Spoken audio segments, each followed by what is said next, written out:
Foi dia em que a minha irmã mais nova ganhou uma boneca amaldiçoada. Pra quem não sabe, o meu pai é pastor. E eu não tô brincando não, tá? É mesmo, é sério. E era muito comum algumas coisas sobrenaturais acontecerem comigo e com a minha família. Eu tinha mais ou menos uns 12, 13 anos e em um sábado, perto do Dia das Crianças, tava eu e a minha irmã tranquilamente dentro de casa. E aí a gente ouviu o pessoal na rua passar correndo, gritando assim: tão dando presente na quadra, tão dando presente na quadra. No que a gente ouviu, fomos correndo na direção da minha mãe. Minha mãe só falou: vai, vai, vai, vai. Quando a gente chegou no campo, realmente tinha um caminhão com um monte de brinquedos. E um pessoal que faz caridade tava doando esses brinquedos, passando nas comunidades, né, nas favelas. E aí eu ganhei uma bola de presente e a minha irmã ganhou uma boneca. Eu lembro de como ela era até hoje. Vou tentar deixar uma foto aí, ó, de alguma parecida, pra vocês terem uma ideia de como ela era. Na época, o sonho das meninas era ter uma boneca daquela. Porque era daquelas que se você botasse deitada, ela, ó, fechava o olho. E quando você levantava, ela abria o olho. O que já é muito estranho, né? Vamos querer uma boneca que dorme? Que acorda? O que é isso? E essa boneca também tinha um círculozinho aqui, ó, um pouquinho em cima da barriga, que era um botão. Você apertava lá e ela falava alguma coisa. Era tipo assim que ela falava: eu quero dormir, eu quero brincar. Ah, você me faz rir. Respeito quem gosta desse tipo de brinquedo, mas eu morro de medo mesmo. Aí eu e minha irmã chegamos em casa, parecia o dia mais feliz da vida dela. Botou o nome na boneca, falou que era agora a melhor amiga dela e ficava maior tempão conversando com a boneca. Até aí tudo bem, desde que ela não viesse com aquele troço pra perto de mim. Porque além do medo que eu tinha, porque era um brinquedo que falava, aquela boneca já tinha alguma coisa estranha, gente. Ela tinha uma cara diferente dos outros brinquedos, um olhar diferente. Eu não sei explicar, mas eu não falei nada, só fiquei assim, ó, de longe, observando tudo. Aí aquele dia anoiteceu e chegou a hora de dormir. E foi aí que as coisas começaram a ficar estranhas. Porque eu fui dar boa noite pra minha irmã. Ela tinha brincado muito, tava cansada e tinha deitado mais cedo pra dormir. Foi aí que eu vi que do lado dela, também deitada, estava a boneca. Lembra que eu falei que quando você deitava esse tipo de boneca, ela fechava o olho? Pois é.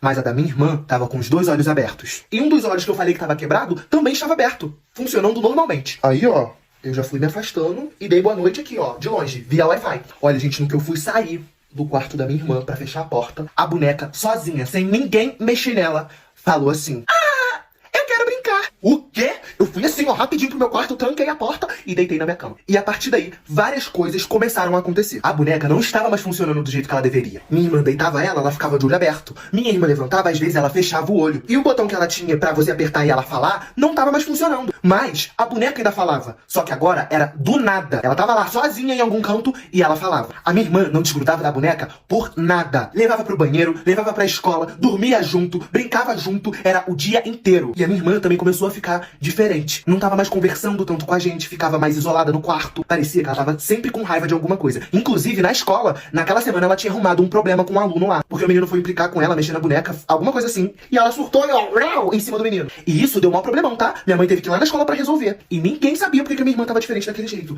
Mas eu sabia que era por causa daquela boneca, aquela Annabelle disfarçada da Shopee. Foi aí que a minha mãe e o meu pai começaram a prestar atenção que tinha alguma coisa diferente. Mas o problema mesmo era durante as noites. Porque a minha irmã tava com mania de ficar acordada conversando com a boneca até de madrugada.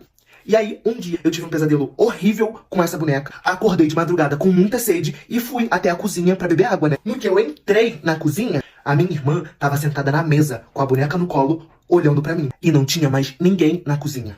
Tô até arrepiado aqui, ó. Aí eu travei, né? E comecei a perguntar pra minha irmã o que ela tava fazendo ali, porque já tava tarde, que ela tinha aula no dia seguinte. Aí sabe o que ela me respondeu? Ela falou assim, ó. É que eu quero brincar. Na hora eu fiquei quieto, não falei nada. Mas na minha mente eu tava assim: tá repreendido, misericórdia, queima! E aí eu fui correndo pro quarto da minha mãe. Acordei ela e o meu pai e comecei a explicar as coisas que eu tava vendo, que tava acontecendo. E dessa vez eles não acharam que era brincadeira, porque eu tava tremendo muito e eu tava arrepiado, eu realmente tava com medo, gente. E aí o meu pai e a minha mãe decidiram fazer uma roda com a gente e orar, fazer uma oração, pedindo pra nossa mente ficar em paz, pra gente conseguir dormir tranquilo. E quando a gente fechou o olho e o meu pai começou a orar, do nada o clima ficou frio, gelado. E aí a boneca começou a falar sozinha. Mas não igual ela fazia, não. Ela começou a falar muito rápido, uma coisa atrás da outra. Quero brincar, eu quero brincar, eu quero brincar. E ria, eu quero brincar, eu quero dormir. E aí, antes do meu pai terminar a oração, a boneca ficou quieta. Quando ele falou amém, parecia que tava tudo resolvido. Então eu fiquei mais tranquilo, e a minha irmã conseguiu dormir. E desde esse dia, a boneca sumiu. A minha irmã achou que tinha colocado ela em algum lugar e tinha esquecido onde tava. O meu pai e a minha mãe ou ficavam quietos ou trocavam de assunto quando a minha irmã lembrava da boneca. E eu, como via muito filme, achava que a boneca tinha percebido que ela tava numa casa de crente, entendeu? E ó, meteu o pé sozinha, saiu correndo por aí. Eu era uma criança, eu realmente achava isso, tá? Eu realmente achei que a boneca abriu a porta e saiu correndo. E foi isso, gente. Só que aí, meses depois, eu lembrei desse assunto e fui falar com a minha mãe, né? E ela me contou que ela chegou pro meu pai e falou que não queria mais aquela boneca dentro de casa, que ela tava sentindo um negócio estranho no coração e que era pro meu pai se livrar daquela boneca, jogar fora, queimar. Mas lógico, sem a minha irmã saber. E a minha mãe me conta até hoje que quando ela entregou a boneca pro meu pai, que a boneca parecia que tinha encarado ela, olhado dentro da alma dela. E que ela nunca, nunca vai se esquecer daquele olhar. Diz o meu pai que jogou essa boneca dentro de uma saca preta e jogou num lixo. Aonde ela foi parar, se alguém achou, eu não sei. Eu só sei. Na verdade, eu sinto que até hoje essa boneca ainda existe. Porque de vez em quando eu ainda tenho pesadelos com ela. E talvez por causa disso eu acordo mijado. Mas quem nunca, né? Oi, dia em que a menina mais popular e mais conhecida lá da escola foi obrigada a limpar e esfregar o chão que estava sujo com lixo. Era o último dia de aula antes das férias do meio do ano. Do horário de entrada até o horário da saída não tinha acontecido nada, nenhum problema. E é aí que morava o perigo. Porque era escola pública, um monte de gente doida e estranha junto. E no último dia de aula, tava tão esquisito que não tinha acontecido nada ainda, que eu e os meus amigos, na hora da saída, fomos todos juntos almoçar, porque era purê de batata com carne moída. Mas a gente tava indignado, porque o dia tinha sido tão leve e tão legal, que ficou chato, porque não teve entretenimento. Aí a gente tava lá comentando, né? Até o refeitório, que tava lotado, tava todo mundo na paz. Pra que a gente foi reclamar? Quando o nosso grupinho terminou de almoçar e a gente foi pra lixeira raspar o prato antes de lavar, eu só olhei pro lado assim, ó, de canto de olho, e tava vindo lá o bonde da menina mais popular da escola junto com ela. Essa menina era a poderosa lá da escola. Era aquela menina que mais tinha seguidor nas redes sociais. A que tinha um dinheirinho, a que tinha o cabelo perfeito e a pele impecável. Tinha muitos amigos e só andava com os mais populares da escola. E o nome dela eu vou falar. Esse eu faço questão de falar. Era... O nome eu não lembro, tá? Mas o apelido pelo qual todo mundo conhecia e todo mundo chamava era Cachinhos. E ela, gente, era muito legal e simpática com todo mundo. Menos com a Zoe. Uma das minhas amigas, que era um pouco gordinha, ela era um pouquinho tímida também, vivia de cabeça baixa, meio tristinha pelos cantos. E algumas pessoas, e os populares, principalmente o grupinho da Cachinhos, tinha mania de rir dela e de implicar com ela. Aí, nesse dia, enquanto a Zoe tava raspando o prato dela, os populares e a Cachinhos chegaram e já começaram a ficar rindo e cochichando. Aí a Cachinhos olhou pra Zoe, que tava na frente dela, e falou assim: ah, agora eu descobri porque a comida do refeitório tá acabando. A Zoe almoçou aqui hoje. E aí, aqueles amiguinhos dela começaram a rir junto com ela. A Zoe, já de cabeça baixa assim, meio tristinha, e perguntou: qual o problema de vocês comigo, Cachinhos? Eu nunca fiz nada com vocês. Aí a Cachinhos respondeu: a gente não tem nenhum problema com você. É só fazer uma dieta que a gente para de implicar. Aí a Zoe abaixou a cabeça assim e começou a respirar assim, ó.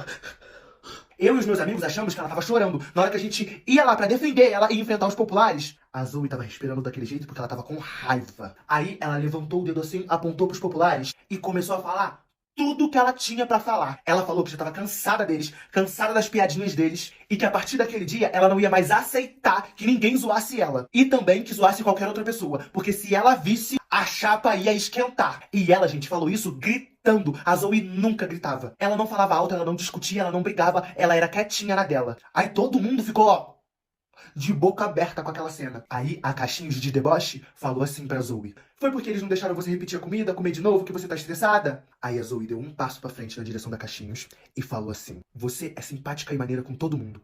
E eu sei que você só me trata desse jeito pra parecer legal pros seus amigos. Mas isso acabou agora. Mais uma risadinha, mais uma piada. Nessa hora, a Cachinhos riu e falou pra Zoe que depois que ela emagrecesse, as duas podiam conversar. Aí, gente, a Zoe simplesmente pegou a lixeira que tava ali do lado dela, cheio de restos de comida, pacote de biscoito, essas coisas. Era uma lixeira grandona e redonda. Levantou, virou e encaixou, se é que vocês me entendem, em cima da Cachinhos. Na hora que o grupo dos populares estava chegando pra frente pra se intrometer, nós, os amigos da Zoe, também demos um passo pra frente pra ver no que ia dar. Na mesma hora chegou um inspetor e a tia da limpeza. Aí os amigos da Cachinhos tiraram a lixeira de cima dela.